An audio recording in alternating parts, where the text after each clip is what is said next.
Okay, welcome to this week's Torah study class. Oh, we'll wait actually a moment to be on YouTube.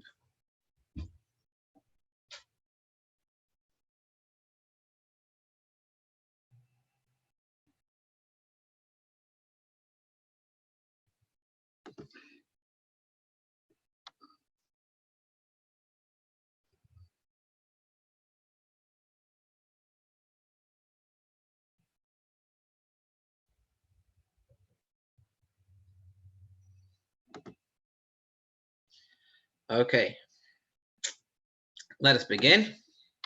We'll start off by going through an overview of this week's Torah portion. It's the start of a new book, book number 4. It's known as the Book of Numbers, and we'll get where the names come from as we read this nutshell of Parshas Bamidbar. The opening words are Bamidbar Sinai, in the Sinai desert. And so that's where the name of the weekly Torah portion comes from. So let's begin by going through a nutshell overview of the entire Torah portion.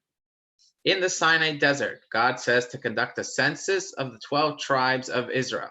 We are in census season. It's starting real soon, that they're going to count all the Americans. God is saying, conduct a census, find out how many members of each of the 12 tribes. So Moses counts 603,550 men of draftable age between 20 and 60 years old. The tribe of Levi, numbering 22,300 males, age 1 month and older, is counted separately. The Levites are to serve in the sanctuary.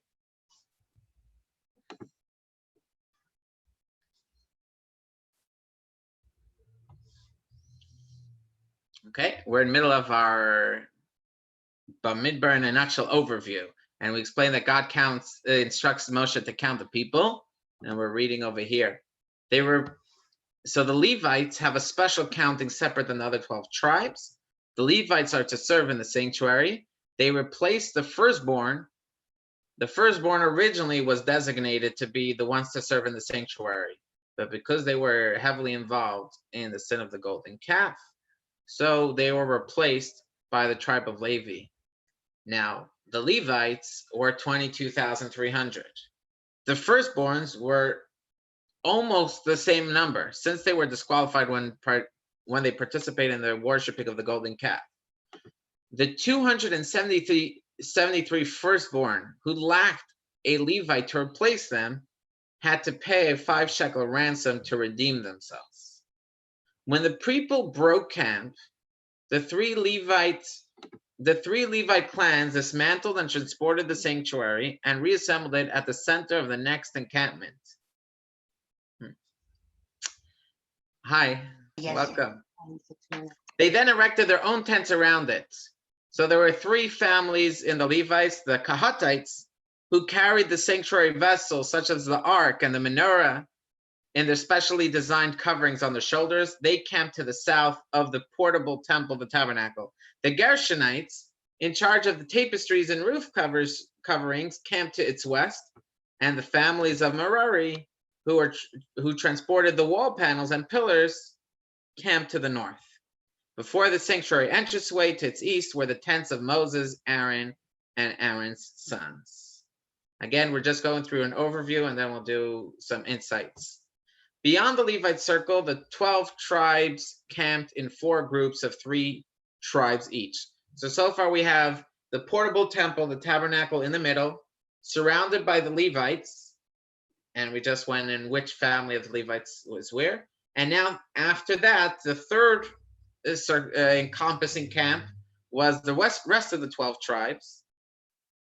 To the east were Judah, that had a population of 74,600, and the accountants on this call will like these numbers. Issachar, 54,400, and Zevulun, 57,400. To the south, Ruvain, 46,500. Shimon, 59,300. Gad, 45,650. To the west, Ephraim, 40,500, Menashe, 32,200, and Benjamin, 35,400. I feel like I sound like a telethon. This man, this pledge, that man, that one. And to the north, Dan, 62,700, Asher, 41,500, and Naphtali, 53,400. This formation was kept also while traveling. Each tribe had its own prince or leader and its own flag with its tribal color and emblem. So that's an overview of the Torah portion, the first book in the book of Numbers. And we see why it's called the book of Numbers, because it opens up with a lot of numbers. And then at the end of the book of Numbers, there's another counting that takes place as well. So because it's full of numbers, that's why the fourth book is commonly referred to the book of Numbers, or in Hebrew, Sefer HaPikudim. Okay, now let's go into insights. So the first, and this week I adjusted a little from last week. Last week, I just brought verses and then gave some insight verbally. Here I decided to be more text-based and bring the insights here, and I'll also share some verbal insights. Okay, so verse number 1. Let's get a volunteer for verse number 1. Amy, we'll start with you. Okay, starting at the Torah was given? Here, just the verse. Okay, Start with the verse. Okay. God spoke to Moses in the desert of Sinai. The Torah was given to the people of Israel in the ownerless desert. For if it were given in the land of Israel, the residents of the land of Israel would say, "It is ours." And if it were given in some other place, the residents of that place would say, "It is ours." Therefore, it was given in the wilderness so that anyone who wishes to acquire it may acquire it. Okay, nobody has a monopoly on Torah. It's a gift to all the Jewish people wherever they reside, and whether they live in the United States or Brazil or Madagascar, wherever they live, they're entitled to the Torah. And if a Beth Din makes a verdict for Madagascar Jews in Madagascar, their posek, their decision, is equally valid to the decision made by a Beth Din in Israel. Obviously, Israelis have to follow the Israel Beth Din, and Americans have to follow the American Beth Din. Okay, let's read. Let's get a volunteer. Or Amy, why don't you continue? That's easier. I think that's easier. Yeah. Why was the Torah given in the desert? To teach us that if a person does not surrender himself to it like the desert, he cannot merit the words of the Torah. And to teach us that just as the desert is endless, so is the Torah without end. Okay, 2 additional insights. The Torah was given in a desert. Number 1, in a desert, you're kind of left to the forces. You have very little control. And that's the way you can't come into studying Torah with your own agenda. You have to kind of surrender your personal opinion and agenda and be open to what the Torah is saying if you fully want to master the Torah. That's insight number 1. Number 2, same way when you're traveling in a desert, you feel like this goes on forever and ever and it has no end. The Torah is in that same way. It has no end. The more you learn, the more you realize that there's a lot more to learn. Okay, number 3. By 3 things was the Torah given, by fire, water, and desert. By fire, as it is written, now Mount Sinai was altogether on smoke, because God descended upon it in fire. By water, as it is written, the heavens also dripped, yea, the clouds dripped water. And by desert, as is written, God spoke to Moses in the desert of Sinai. Okay. So one of the Hasidic masters gives the following concept. He says, when you dedicate yourself to Torah, we have three models of dedication. Where do we see dedication? We see Abraham, the first Jew. One of the stories that's famous about him as a child or a teenager, or maybe a little later, but definitely before God revealed himself to him, is that Nimrod was the king of Ur-Kasdim, and Nimrod held himself to be a god, and he saw Abraham declaring that there's actually only one God who doesn't have a body, and he's the creator of the universe, and so Nimrod was naturally upset and threw him into a fire. But God protected him. So we see that Abraham withstood. He was so dedicated that he stood up to even being thrown in the fire.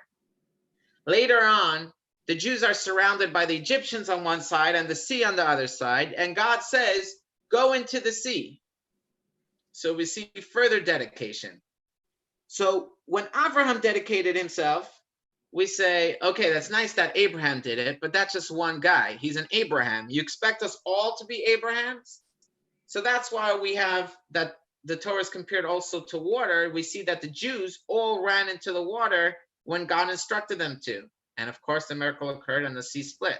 But then you could say, of course, the Jews, ran into the sea. That was newly after they left Egypt. They saw miracles. It was a one-time event. But how can you expect a Jew to be consistently devoted for a long period of time? And on that, the Medrash says that the Torah was also given in a desert. When the Jews wandered the desert, it was for 40 years.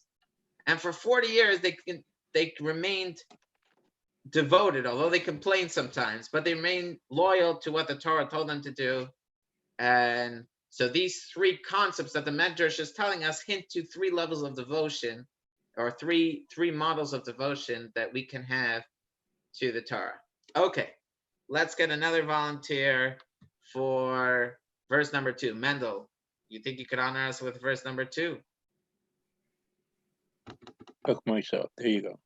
Raise the head of all the congregation of the children of Israel by the number of names. On 10 occasions Israel counted. Once when they went down to Egypt, the second time when they came out, the third time after the incident of the golden calf, twice in the book of Numbers, once in the formation of the camps, and once in connection with the division of the land, twice in the days of Saul, and the 8th time in the days of David. The 9th time they were numbered was in the days of Ezra. The 10th time will be in the future era of Mashiach, when the flocks shall again pass under the hands of him that counts them. Okay, isn't that interesting? A lot of countings of the Jewish people. Now let's look at, Mendel, honor us with this piece here. The next two pieces as well. Because of God's great love for his people, he counts them all the time. He counted them when they left Egypt. He counted them after they fell in the wake of the son of the golden calf, to know the number of the survivors. And he counted them when he came to manifest his presence within them on the 1st of Nisan. The sanctuary was erected, and 1 month later, on the 1st of Iyar, he counted them. That's Rashi. So that's reflected in the Hebrew word for count, pakad, which also means to remember and be concerned with. Okay. So he's saying when you're counting, once the Rebbe, the Lubavitcher Rebbe, I think sometime in the 1970s, didn't have enough time to do personal audiences with everyone that wanted. So he started a system every Sunday. You could pass by. You had a small mini encounter with the Rebbe. He would give you $1 that you should give to charity. Famous rabbi who gives money and not collecting money. So once there was this elderly woman, and it said, I can't understand. Rebbe, you're in your 80s, you're in your 90s. How do you stand for so many hours, meeting so many people? So the Rebbe said, when you're counting diamonds, you don't get tired. If you know who you're encountering, you don't get tired. So for God, he's not counting stones, he's counting diamonds. So he constantly, when we have something precious, we count it and hold on, did I count correctly? We recheck. So God, every occasion he has to count, he counts. And the Nachmanides Ramban says the word count in Hebrew is not just count. Pakod also means to remember and be concerned with. So it's not just, okay, we see God count many times. The word for counting shows on paying attention and remembering and being concerned with. And the Hasidic masters, they take this a step further. They say, when in accounting you have this paradox, or these two opposites. On the one hand, you didn't do a complete count unless you counted everyone. So everyone is individually significant. If you miscounted by one, you miscounted. The whole miscount is incomplete, even if you're only missing one. So that shows us the value of the individual. On the other hand, counting is a great equalizer, because no matter if you're a Moses or if you're a young child, you still only count as one. So counting, on the one hand, shows the significance of the individual, that if you miss one individual, you did an incomplete count. On the other hand, it shows us the equality, that the Moses and the little baby, or whoever's in the count, is counted as one. Okay, we need a volunteer for verse 3. Bruce, you want to honor us for verse 3? Sure. I had to go on unmute first. Okay, good. 1.3. I'm losing the, there we go. Okay. From the age of 20 and upward, all who are fit to serve in the army of Israel, you shall count them. Every man by his flag shall the children of Israel camp. That's from a later chapter. Okay, so let's look at verse 3. Why from the age of 20 and upward did you count them? Were they not significant when they were 19 or when they were bar mitzvah? Why 20? So in Pirkei Avot, it tells us that when you're 5, you learn Chumash, and when you're 10 and bar mitzvah, it tells us all the numbers. When you're 18, it's time to start getting married. When you're 20, that's when you start seeking a livelihood. The first 20 years of our life is dedicated to self-perfection, getting an education, working on our identity and our qualities, but it's all a focus on the self. So the Rebbe says, when you're focused on yourself, you're not fit to serve in God's army. To be counted as part of God's army, you have to be ready to focus on others. Now, it's important to spend 20 years to focus on yourself. But if you get stuck there and you only spend your whole life about perfecting the self and are not ready to start thinking about supporting a family and caring about others, then you're not ready to be counted in God's army. So that's why the count started at 20. Now we get to a very fascinating part.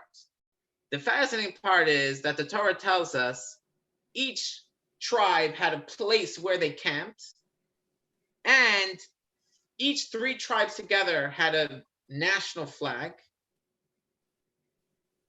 So let me read this verse. Yeah, every man by his flag shall the children of Israel camp. So this is an interesting medrash. Let me look for the source that we quoted here. Medrash Rabbah. So we're not going to read the whole thing because you'll get the gist after we read the first 3 paragraphs. Each tribe had its own prince and its own flag, whose color corresponded to the color of its stone in Aaron's breastplate. It was from the tribes of Israel that kingdoms learned to provide themselves with flags of various colors. So the oldest nation today, the oldest flag that's used contemporary by a nation, their flag was started in the 1230s BCE, CE. So that's the oldest flag that we know about. I did some research to see, but because I found this verse amazing. It was saying the fact that nations have their own flags with different colors, that was started by the Jewish tribes. The Jewish tribes had colored flags, and the nations of the world learned it from them. And I did some research. I didn't see any conflicting historical evidence to argue with this concept. So that's quite fascinating. So Reuven's stone was a ruby, the color of his flag was red, and embroidered thereon were mandrakes, whatever. So there was different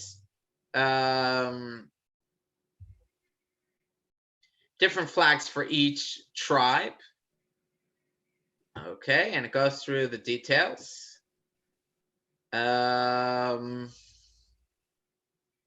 Okay, we'll leave it at that. Maybe I'll share this article if you want to go into the details of what color the flag was. Okay, let's get a volunteer for verse number 2. We'll call Amy again. Okay.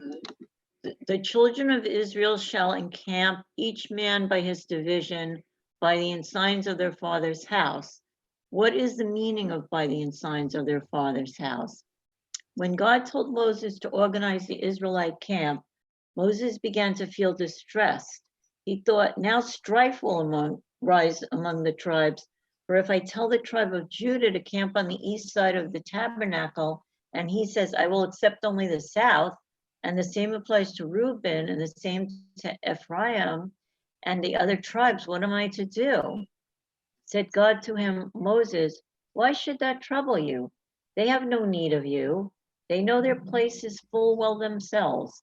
They are in possession of a testament left them by Jacob their father, which tells them how to camp under their standards. In the same way that they dispose themselves round his bier when they carried him, so shall they dispose themselves around the tabernacle. I am not going to make any changes. Continue. For Rav Hama, a son of Rabbi Hanina, said, when our father Jacob was about to depart from the world, he summoned his sons, and he blessed them and commanded them concerning the ways of God, and they acknowledged the divine sovereignty. Having concluded his address, he said to them, my children, when my bier is being carried, Judah, Issachar, and Zebulun shall be on the east side. Reuben, Simeon, and Gad shall be on the south side. Ephraim, Manasseh, and Benjamin shall be on the west side. Dan, Asher, and Naphtali shall be on the north side. Joseph shall not carry at all, for he is a king and must be shown due honor. Neither shall Levi carry, because he will carry the ark, and he that is to carry the ark of him who is the life of all worlds must not carry the coffin of the dead. If you will comply with these orders and carry my bier as I commanded you, God will in the future cause you to camp beneath standards. In other words, Jacob already arranged. So in other words, God is saying, don't worry, Moses, the tribes already know where they belong. You just have to, make it official. How do they know? Because Grandpa Jacob already set this up. Now, the Medrash doesn't tell us why Grandpa Jacob set it up in this way. But all the commentaries go into, each group symbolizes a different theme, and different commentaries do it in different ways, corresponding to 4 angels that sit around God's throne. And those 4 angels have thousands of angels underneath them. And the Jews at Mount Sinai got a window into heaven. In other words, they saw revelation. So when they saw God, in whatever sense they saw God, they also saw the angels and the canon. And that's where the Jews are like, oh, now we understand why we are. We each correspond to different groups of heavenly angels above. Okay, here's another interesting concept. In the verse, it says, these are the generations of Aaron and Moses. These are the descendants of Aaron and Moses. And then it goes on to list names, but none of the names are Moses' children. It's all Nadav, Avihu, Elazar, and Tamar are all the children of Aaron. So it says, these are the descendants of Aaron and Moses. And then it goes on to just list Aaron's children. So the Talmud says, he who teaches the son of his fellow the Torah, scripture ascribes to him as if he had begotten them. As it says, these are the generations of Aaron and Moses, and only the sons of Aaron are listed. Aaron begot them physically, and Moses taught them, and they are called by Moses' name as well. So that's a general insight, the importance of being teachers to others. Here's another idea. You look over here, it says Aaron and Moses. Sometimes the Torah tells us Moses' name first, and sometimes it lists us Aaron first. Aaron was older, Moses was younger, but Moses was greater. And the Medrash says the reason why the Torah constantly changes it up, you can't find a pattern. You look in the Torah and you say, maybe there's a pattern. Maybe Aaron is greater. Maybe Moses is greater. The Torah constantly mixes it up to teach us that they were both equally great, each in their own style. Moses in his main emphasis was truth and justice, and Aaron's main emphasis was love and empathy. Okay. one last point on this verse before we move on to the next verse. Okay, so their commentary says like this: why did Moses' son not merit to be in the leadership of Israel? How come only Aaron's son? Why not Moses' son? You'll remember Moses' two children, where were they born? They weren't born in Egypt. They were born, Moses ran away from Egypt when he was 40 years old, got married outside of Egypt while his brethren were suffering in Egypt, had children, and then on God's command, he headed back to Egypt. And Aaron's like, what are you bringing your children into a place of suffering? Let them stay by Grandpa Jethro. And when the Jews leave, you'll have a reunion. So that's what it's saying. Because they did not experience the exodus from Egypt and did not traverse the sea with the people of Israel as they were in Midian with Jethro, therefore they couldn't merit leadership positions because they didn't have any part of the story of the Jewish people. So that's why they weren't worthy. It's not because they weren't good people. It's just they couldn't identify with where the Jewish people were holding. In order to be a leader, you have to be able to identify with your people. Okay. This is a powerful piece from Maimonides. We need someone to read us this verse here and the Maimonides. Let's go with Mendel. Or, yeah, Mendel. Okay, no problem. Behold, I have taken the Levites from among the children of Israel, and the Levites shall be mine. Not only the tribe of Levi, but any man of all the inhabitants of the earth, whose spirit has moved him, and whose mind has given him to understand, to set himself aside to stand before God, to serve him, to worship him, to know God and walk justly as God has created him justly, and he cast from his neck the yoke of the many calculations that man seek. This man has become sanctified, a holy of holies, and God shall be his portion and his lot forever, and shall merit him his needs in this world, as he has merited the Kohanim and the Levites. Maimonides is telling us the Levites, they were totally devoted to service. Their whole life and identity was service of God. For other Jews, they could have a dual identity. I am Jewish, but I'm also a farmer, right? Versus the Levite, his whole identity was service of God. And Maimonides tells us anyone could do that. Even a farmer, if he chooses to, he can make his whole identity in service of God. That's a powerful, so there's no monopoly on being dedicated and serving. Okay, now we find something interesting.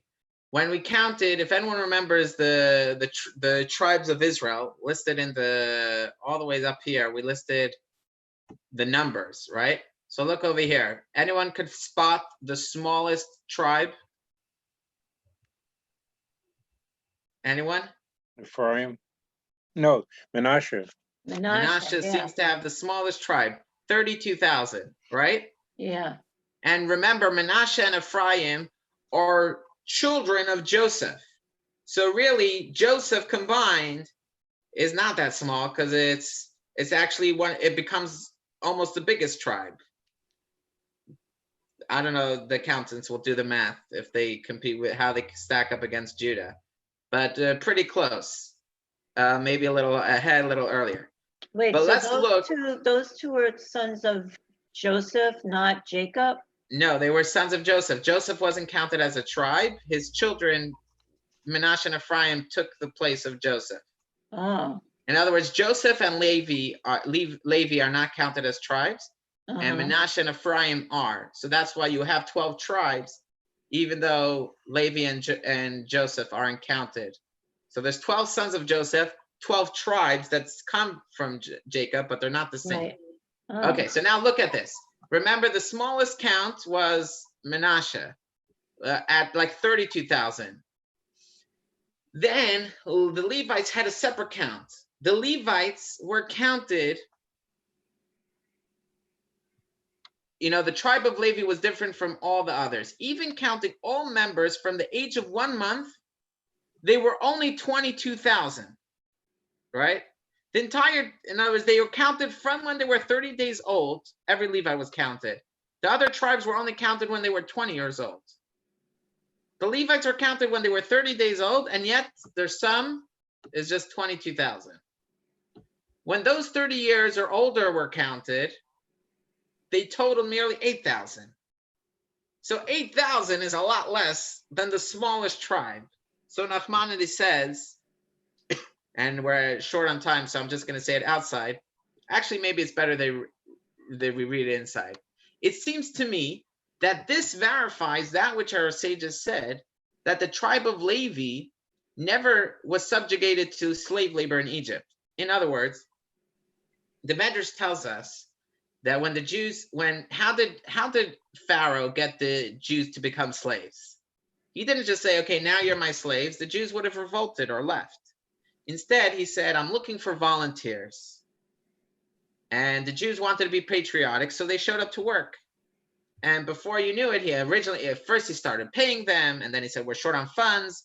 And then when they stopped saying, okay, now we're not showing up, he's like, what? Where's your loyalty to the country? So they were already like committed, and over the years, he made it harsher and harsher until it became forced labor.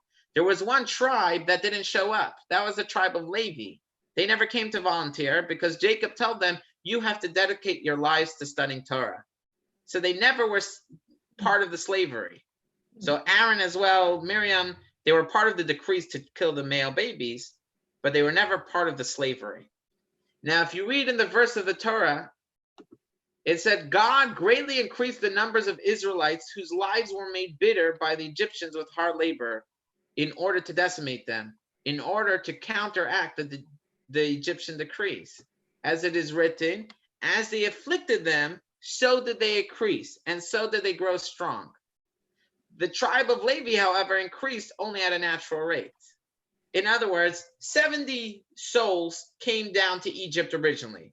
By the time they left, there's 600,000 souls in 210 years. That's a big growth rate. How? Because the more the Egyptians persecuted, the massive blessings came on the Jewish people to have massive families. Since the tribe of Levi was never persecuted so severely, therefore they didn't have this great blessing. They only had the natural rate of birth. So that's very interesting.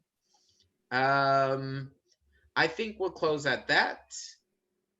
Just because we're short on time. Everyone, Shabbat Shalom.